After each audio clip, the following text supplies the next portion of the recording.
Well, this will be fun. Obviously, I underdressed, but this will be fun anyways. Maria, Michael, great to see you guys. Welcome to the Leaders Who Care series. Thank you, Mark. Thank you. You're welcome. So you'll be able to loosen your tie in a minute, so we can relax. You can blow your nose with your handkerchief there. By the way, I love people that have handkerchiefs on there. I think it looks really cool. So way to go on that. And best way to start is since I know you, best way to start is if you guys can briefly say, who is Maria? Who is Michael? Before we get into any of the business stuff or whatever, like where you're originally from, where you are now, family, what's your favorite color, if you want, something you've never told anybody that you want to reveal to the world now, that'd be super cool. So Maria, you want to start? Sure. Sure. So I was born in Cuba, but I've been living in the United States since 1962. So this is home.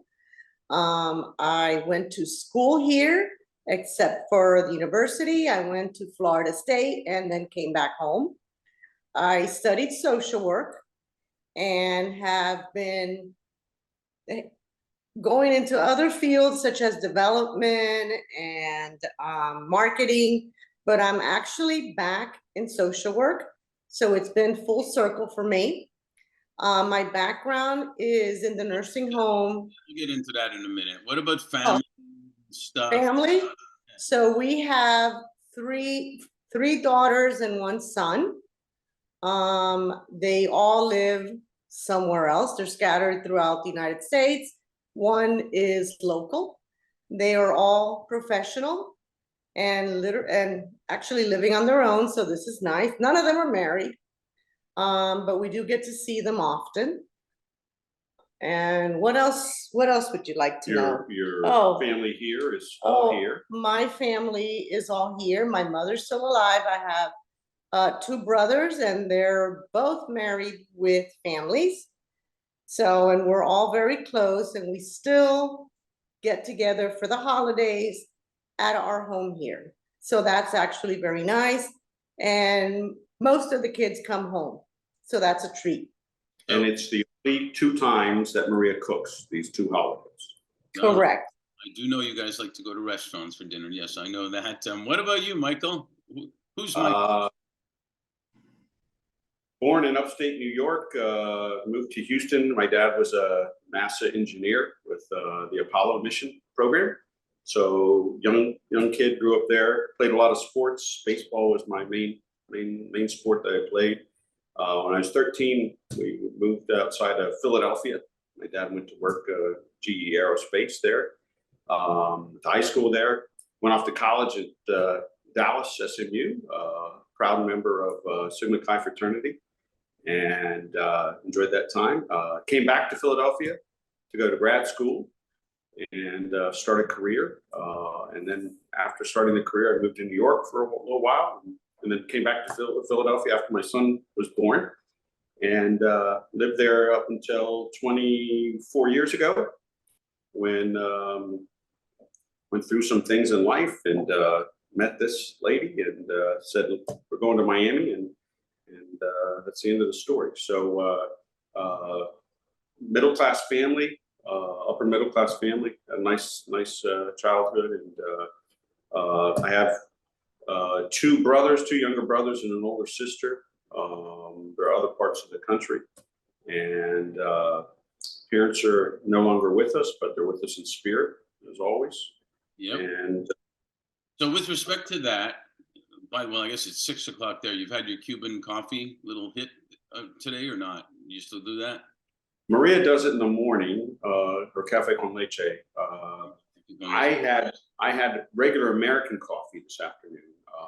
Yesterday I was with a friend of yours of mine, Mark, and so we had Cuban coffee. So we do that, but I did have to do my typical morning routine this time of year and go pick up mangoes out of the yard. Oh yeah, you're the mango guy. I know Gary G is the Cuban coffee guy at 3 o'clock Eastern time every. Well, he's the one I gave a bunch of mangoes to yesterday because his wife Nancy, big fan. That balances out the. So you were talking about as a kid. Share with us a little bit. Let's start with you, Michael. What were you like as a kid? Were you like reading books, watching shows, organizing projects, playing music, sports? What were you like? Me or Maria? Michael, you. Me? Like, A lot of sports, you name it, and also back then, a lot of what we call neighborhood sports. So if we weren't playing an organized sport, baseball or football, whatever, we were out in the street or out in the yard, not the street so much, playing whatever. Enjoyed reading, was a good student. My parents liked to travel, so that was always fun. And got to see grandparents a lot and all that. So I had a great childhood. My bike was my best friend. We went everywhere together. My banana seat Stingray and I had probably 6 of those growing up, and that on my baseball glove, and I just was a happy camper. So. Yeah, I know that feeling. And you probably didn't even wear a bicycle helmet, right? What are you talking about? Yeah. We never had those bicycle helmets. Did you ride bicycles too, Maria? I sure did. I danced. I was in ballet and for numerous years. And then I also did gymnastics, but I was mainly a reader. I do love to read, and I did love to read. And my passion actually is Broadway. I absolutely love musical theater. Was that even as a kid? Always, always. Yeah, and then now I'm very blessed that we're able to go to New York at least 4 times a year. I know. So I'm supposed to be the substitute for Michael when he can't go. Remember? So let's move up a little bit, starting with your journey in if you will the business world, or actually you had a mutual interest, I believe, in healthcare and community, in how you both started from development and marketing, working with seniors in long-term care to community outreach. Let's start with you, Maria. What intrigued you to take that path? So I always liked the healthcare field. I thought I was going to study pediatrics. My uncle was an attorney in Cuba, and somehow the attorneys that came here became social workers. I don't know how that worked, but most of them became social workers here. And I would visit him in New York, and he would tell me what he was doing, and it sounded really exciting. So when it was time for me to go to university, that's the career that I chose. I studied social work, and I interned with the juveniles. That was not my favorite clientele. I always liked working with the elderly. And somehow I ended up in the nursing home field, even spending a hurricane in one of them. So it was one of those things that I probably have a good 30 years that I've worked in nursing homes. And no matter how depressed or unhappy you are, the moment that you drive into that parking lot, things change, and they always change for me. And even now, what I do when I have an elderly individual walk in, it's something that gives me purpose.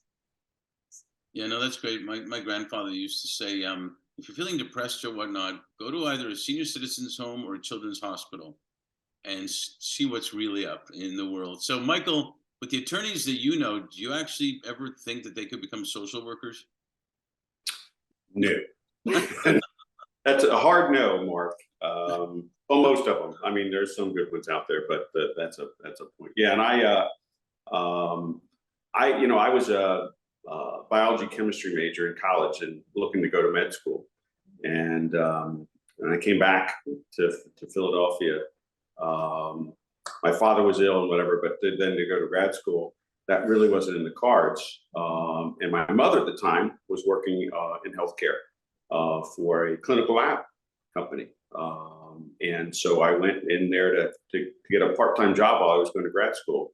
And it just sort of, and then with my background in chemistry and biology, it just fit. And then as I finished up my grad school work, I got an opportunity to continue in that company. And I stayed in that business, went into from clinical lab to some other ventures into the long-term care business.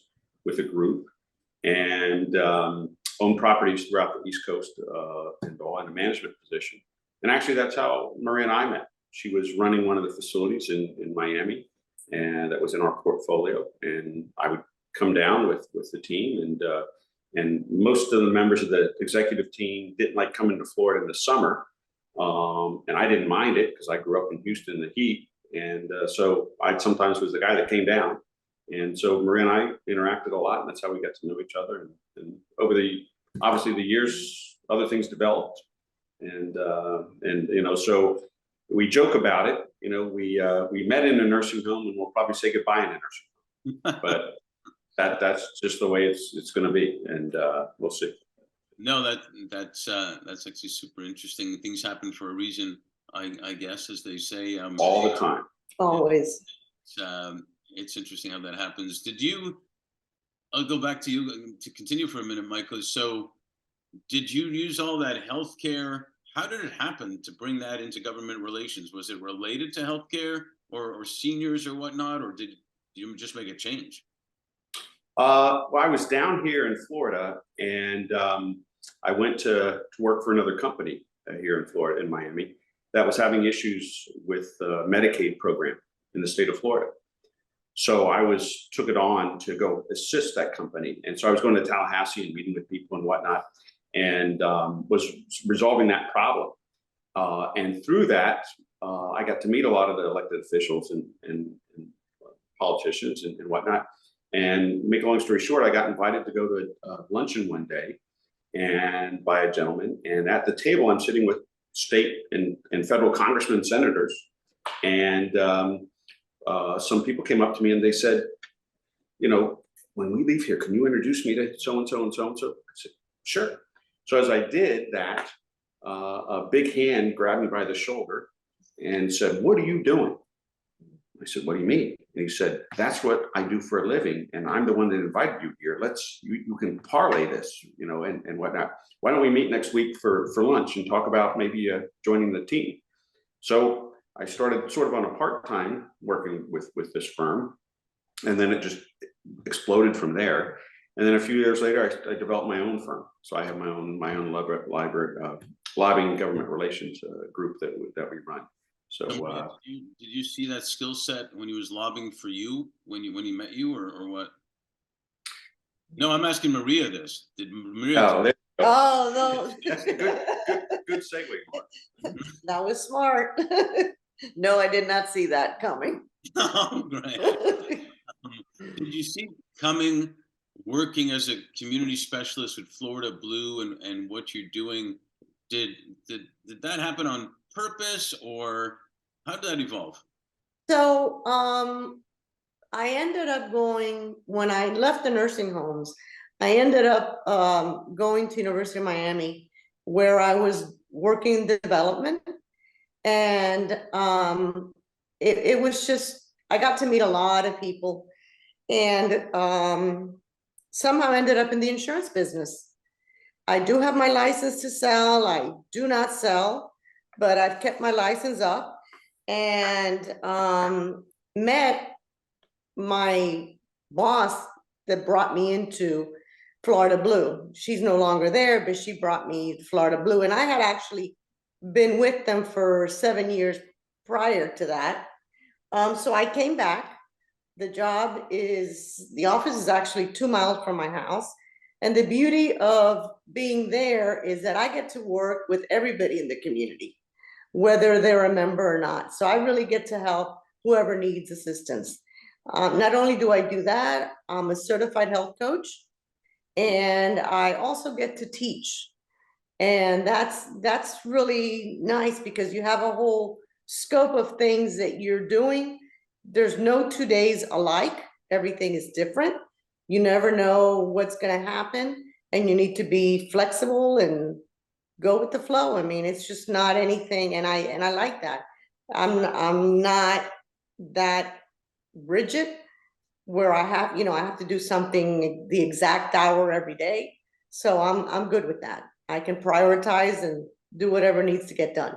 Yeah, I love that. The community gives me a segue into, we Fifth Element, we launched our firm about 5 years ago at the UN headquarters in New York, actually on International Women's Day, which is super cool. But it was based on that leaders and their businesses or organizations can always do much better when they're doing good. With your business, both your business experiences, share how you both found and became more engaged with Rotary International. So for me, I was actually working in the nursing home, and somebody came to me and said, I'm going to invite you to lunch, and I want you to go to 3 meetings. And once you go to 3 meetings, you can become a member. And I honestly had no idea what that was. So I went to my meeting, and that was back in 1993. Went to the meeting, came back to the nursing home, and spoke to the administrator and said, oh my God, I don't know where I've just been. I went to like an all men's high school club where everybody has a ritual. And he said, oh, you must have gone to a Rotary meeting. And then, like I told you before, I love reading. So I started to read about Rotary. And I was fascinated. I was fascinated the way it started. I was fascinated that it was still relevant. It just so happens that Rotary was in Cuba, and my uncle, that one that I tell you that was an attorney, was a Rotarian in Cuba. To this day, he carries his card that expired in 1961. But what I was so excited, and I told him, and I said, oh my God, I was just invited to join Rotary. And he looks at me and he's like, who let you in? Well, because when he was a member, women were not allowed to be Rotarians. And then it just evolved from there. No, that's super cool. I think I told you, Michael, I was a member of Coral Gables Rotary when I first moved down to Miami, and it was fantastic. How did you get connected to Rotary, Michael? Well, I got connected because when I came down to Florida, Maria was doing volunteer work on the weekends with Rotary. A lot of fundraising. I mean, and it was, to me, a little bit strange because we go to the Homestead racetrack and pour beer or serve drinks or whatever, but we were making a lot of money to then, and I actually once asked, okay, we just made a lot of, what do we do with it? Okay, we give scholarships, we give this, we're helping the community. And I guess I was fortunate growing up. My dad had that in him. He would take my brothers and I to do things that, to be honest with you, when we were kids, we didn't want to do them. Sure. But I mean, to go and pick up some boys from the local orphanages, or we call them the mentally challenged home, and spend the afternoon with them or whatever. We didn't like it, but looking back in life, we understood now why my dad did that. It was to get back in the community.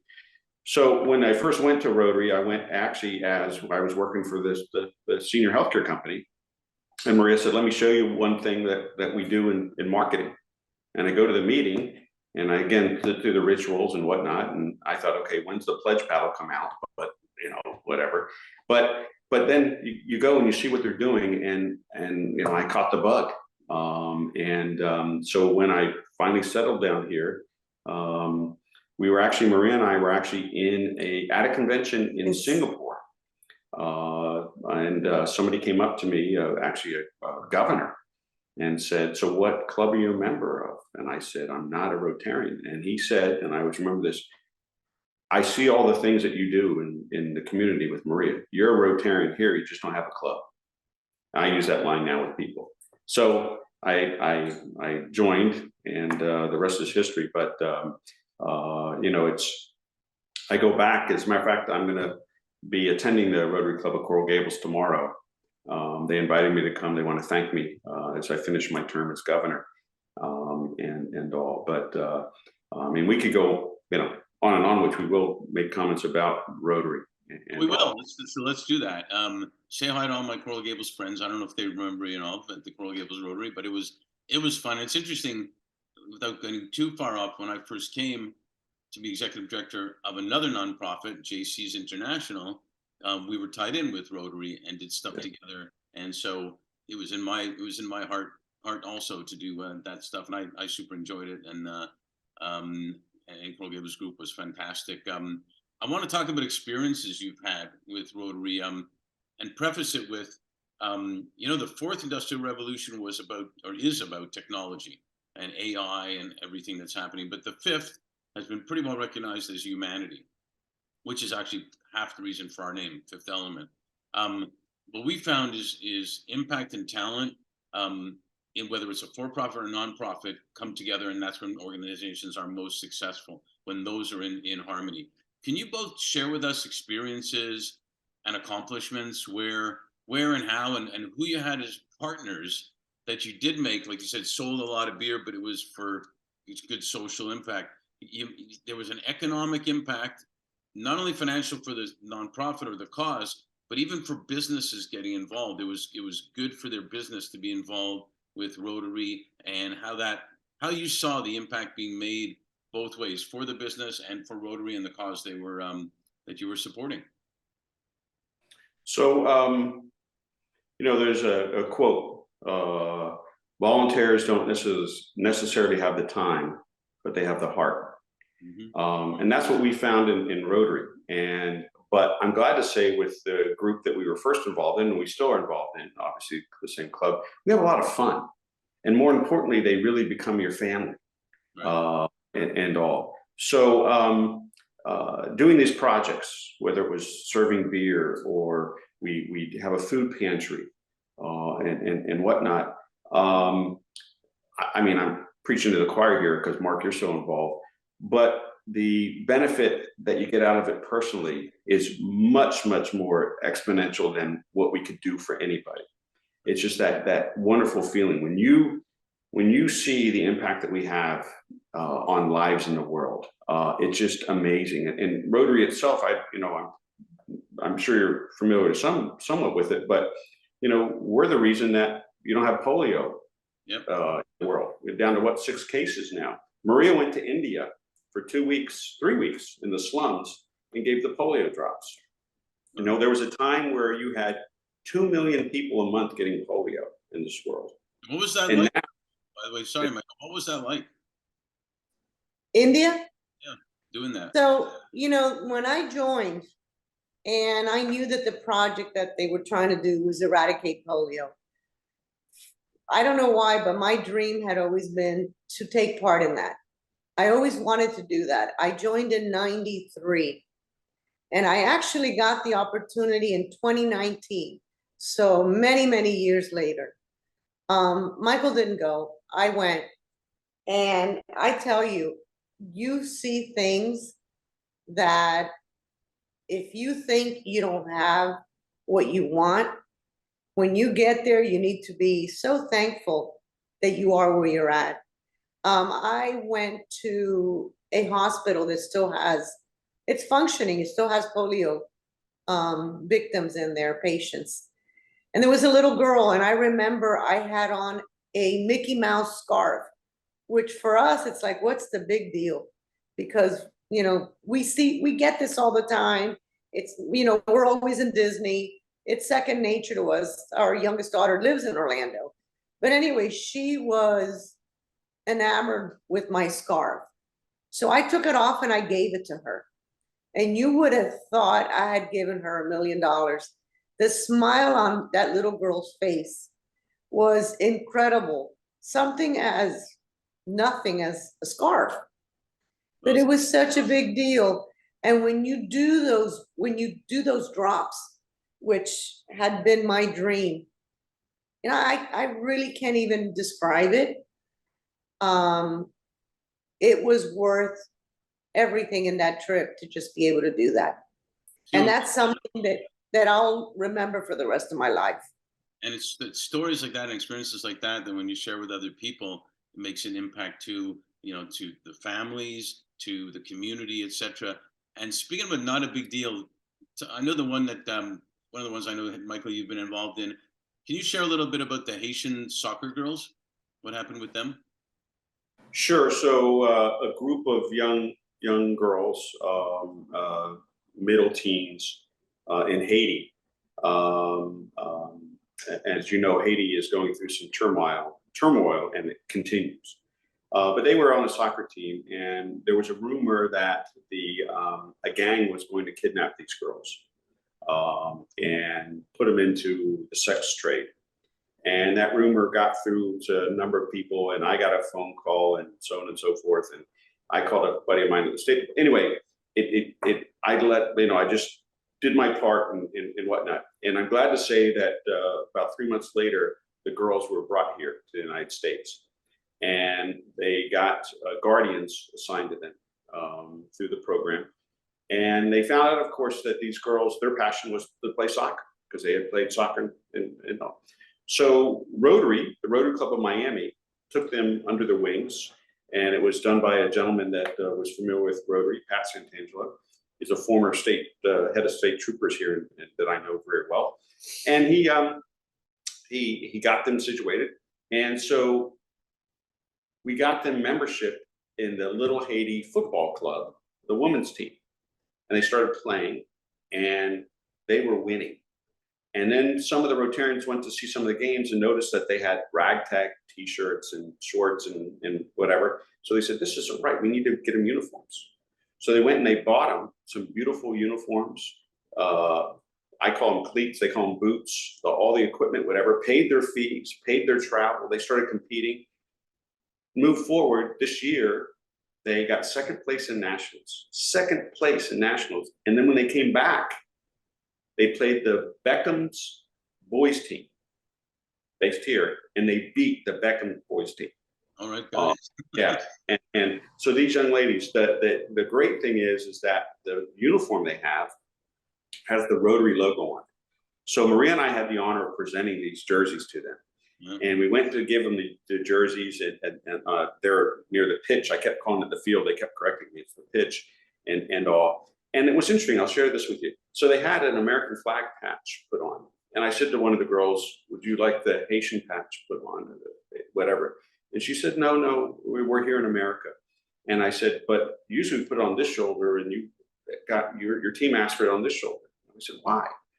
And she said, because when we run down the pitch, we use this arm to knock other people out of our way and muscle. And she goes, and she said, America's our strength. Nice. And so it added to the, so we had, to finish the story, we had in January, we had the president of Rotary International, Jennifer Jones, who I serve under this year, the first woman in 117. And Canadian, if I may add. And Canadian, yes, okay. So we had her, and I had the soccer team come in their uniform and present Jennifer and her husband and me a jersey, which Jennifer over her gown put on, as she, she's just such a good person that way. And now since then, it was announced recently about a month ago that the FIFA World Cup, Miami got picked as one of the 5 cities for the FIFA World Cup. Right. So the mayor of Miami-Dade County is a member of our Rotary Club, and she was there that evening. So she reached out to some of the members of the club and the gentleman involved, Pat, and asked if some of the girls could come. Well, the girl that was able to come is a young lady, is the team captain. She's the goalie of the team. So she came in her outfit. She was there on stage when they were doing performances, and she was bouncing the ball off her head. They took a picture of her. That is now the official picture for Miami's FIFA World Cup with the Rotary logo on there. So today, it's a coincidence. There was an article in the Miami Herald about this young girl, the goalie. She just got picked to go to the national, the FIFA Women's FIFA Cup. And so she's going as the goalie for the Women's FIFA World Cup. And it was an article, and in the article, it shows the picture of the team with their Rotary jerseys, her with her Rotary jersey on. She talks about Rotary and how they supported her. And I sent the article to President Jennifer. She responded to me today, said, wow, I want to get this spread throughout the Rotary world, get in the Rotary magazine. Can you send more pictures and all? But anyway, I gave you the long story on it. But that's one of many, many things that Rotary does in the community. And, we talk about, Maria talks about how she went to India to give the polio drops. It was a dream of hers. And you think about that, and we all, there's always material things that we want in life. But I think about it all the time. I think, oh, maybe I'd like to get this car and whatever. But when I am part of providing service to somebody, and I'm fortunate as governor this year, I get involved with the clubs and they're doing all these projects, whatever it might be, and I see in the eyes the impact that we're having. Yep. That means more than that new Porsche in the driveway or whatever it is. I'm starting to really realize that. That's they say when you get older, you realize that you have two hands. That one hand is for yourself, the other hand is for somebody else. Yeah. And I think I'm finally getting to that mature stage in my life. Well, it's about time. Geez. Yeah. Maria's been there a lot longer than I have. So I like the scarf to the uniform transition because, we work with street kids as well, and we'll talk a lot more about them with the World Cup. But putting a uniform on is like the proudest moment for a little kid to do. Putting the uniform of your country on for a professional player is a big deal. Imagine a little kid. So it's just stunning, and it's amazing, and so good for them for being mature young women, if you will, in what they're doing and how they present themselves. And for you guys, I do want to touch on one point there before I get to our last question, because in LA we say we want to leave them wanting more, so you can do a sequel. That's what happens here. So with respect to the Rotary members, proving a point, a lot of them are in business, they work in the businesses or whatnot. Do you find that they find that they're doing better and their businesses are doing better because they're doing good in Rotary? Well, what happens is, see, Rotary started 4 gentlemen in Chicago that were new, and they were lonely, and they decided to start getting together, and it was as much as doing good as the fellowship. The fellowship is really important. And then we have certain values that as Rotarians you follow. So you do business with fellow Rotarians because you trust them. And you're not going to, I'm not going to use the word that I'm thinking, but you're not going to mess with a friend. You're not going to leave them hanging, and if you're dependable. So as a Rotarian, you're going to be doing business professionally with fellow Rotarians and people in the community that are like-minded like yourself. So it's a win-win for everyone. And I'll add to that, Mark, is I really believe that Rotary, and it's not me only, Rotary is really a leadership training organization that provides service to the community and the world. Mm-hmm. Because you start as just a Rotarian and you become a member of the board. A lot of people never been on a board. You become a member of a club board. Then they tell you to do the treasurer, secretary. Then you eventually, hopefully, become the president of the club. And that's a big training that you go through. And it's not training to be the president. It's internal. Leader. You become a leader.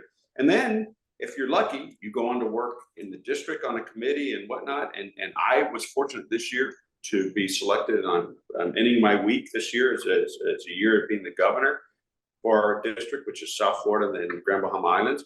And then Maria comes in 3 years as governor. And the training leadership is probably what in addition to making some changes in people's lives, I talk about now changing Rotarians' lives. So I've been fortunate that I've spotted Rotarians that had potential that they didn't know about. Mm-hmm. And that gives me the biggest kick, is they didn't know about it. And I said to them, I want you to chair this committee. And they look at me like, I've had people actually cry when I asked them to chair a committee. It's like, what's going on here? They were so honored. And they said, do you really think I could do it? I said, I know you can do it. I believe in you. And I'll tell you this, I'm now getting rave reviews because I put those people in those positions. And well, that's what a leader does. And that's what a leader who cares does as well. And I would also add to that, I think that's magnificent that their businesses do better because people recognize them as doing good in the community. And as a result, to your point, Maria, to a degree, they want to do business with people that really do care about what's going on, and right. And the business prospers from that. Last question I want to ask you on this. A client of mine told me in 2021 right after COVID type of thing. He said, you know, Mark, the year 2020 was the year that flew by slowly. I thought it was a really amazing comment because it did, sort of, kind of. And with all that's happened, the last 3 years effectively have been like crazy almost. What are you both, or each of you, most grateful for, and what are you most hopeful for?